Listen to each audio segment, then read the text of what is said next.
প্ৰিয় বন্ধুসকল, বাইবেলে কয় যে সেই প্ৰভুৰ পুনৰুত্থানৰ পিছত খ্ৰীষ্ট বিৰোধীজনে এক ধৰণৰ শান্তিৰ চুক্তি কৰিব। কেৱল যে ইজৰাইলৰ লগতে কৰিব এনে নহয়, অন্যান্য জাতিবোৰৰ লগতো সেই চুক্তি কৰিব। এই চুক্তিয়ে মহাক্লেশৰ আৰম্ভণ হ'ব। ই ঠিক পুনৰুত্থানৰ পাছতে প্ৰকাশ পাব। বধ কৰোঁ পুনৰুত্থানে জাতিবিলাকৰ মাজত আতংকৰ সৃষ্টি কৰিব আৰু ই ভয়ভাৱে খ্ৰীষ্ট বিৰোধীয়ে আটাইবিলাক জাতিকে চুক্তি কৰিবলৈ সন্মত কৰাব। কাৰণ আমি পবিত্ৰ বাইবেলত পাওঁ 1 থেছালনিকিয়া 5:3 যেতিয়া মানুহবিলাকে বুলিব শান্তি আৰু নিৰ্বিঘ্নতা, তেতিয়া গৰ্ভৱতীৰ প্ৰসৱ বেদনাৰ নিচিনাকৈ তেওঁবিলাকৰ আকস্মিক বিনাশ উপস্থিত হ'ব। তাতে তেওঁবিলাকে কোনোমতে হাৰিব নোৱাৰিব।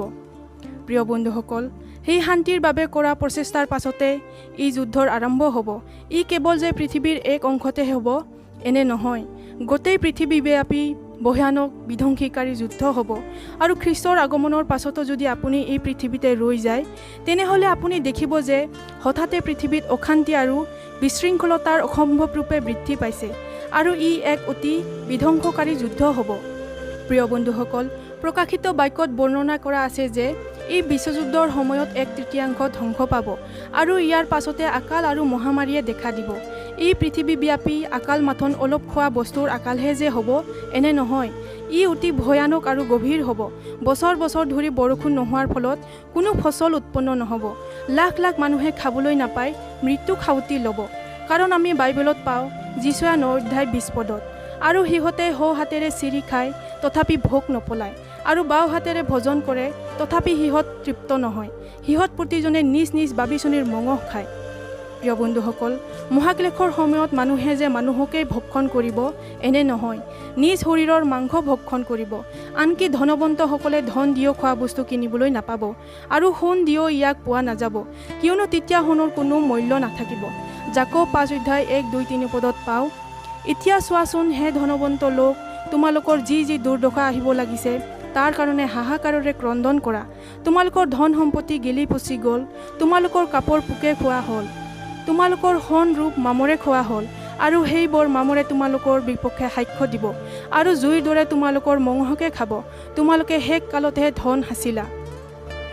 প্ৰিয় বন্ধুসকল, সেই কালত এটুকুৰা পিঠাৰে এমোনা সোণ কিনা যাব, কিন্তু এমোনা সোণেৰে এটুকুৰা পিঠা পোৱা নাযাব। এমুঠি সোণতকৈ মানুহবিলাকে এচকল পিঠাৰ বাবেহে হাহাকাৰ কৰিব।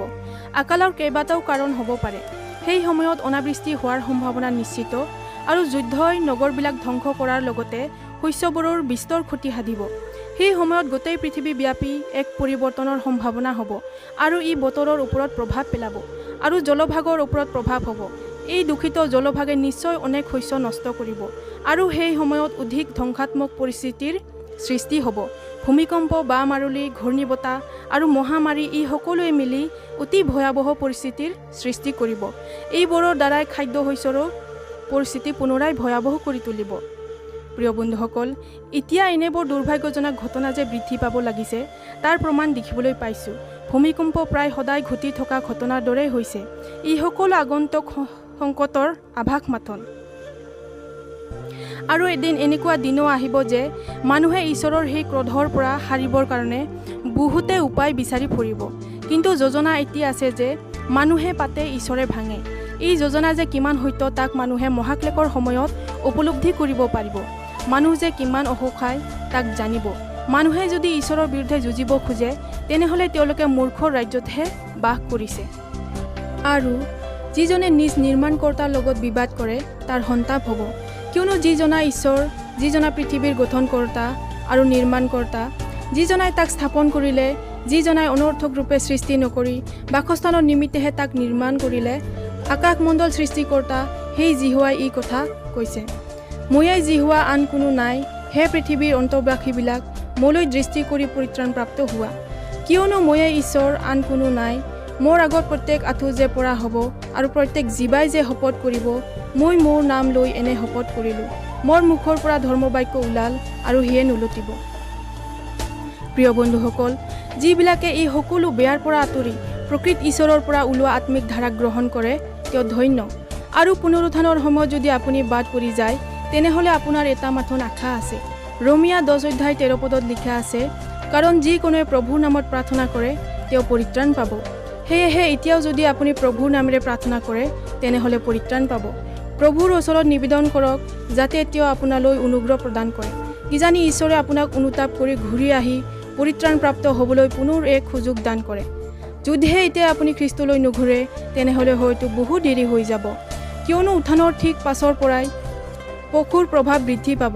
আৰু আপুনি যদি অনুতাপ কৰি ঈশ্বৰলৈ নুঘূৰে তেনেহ'লে শয়তানে আপোনাৰ ওপৰত মোহৰ মাৰিব।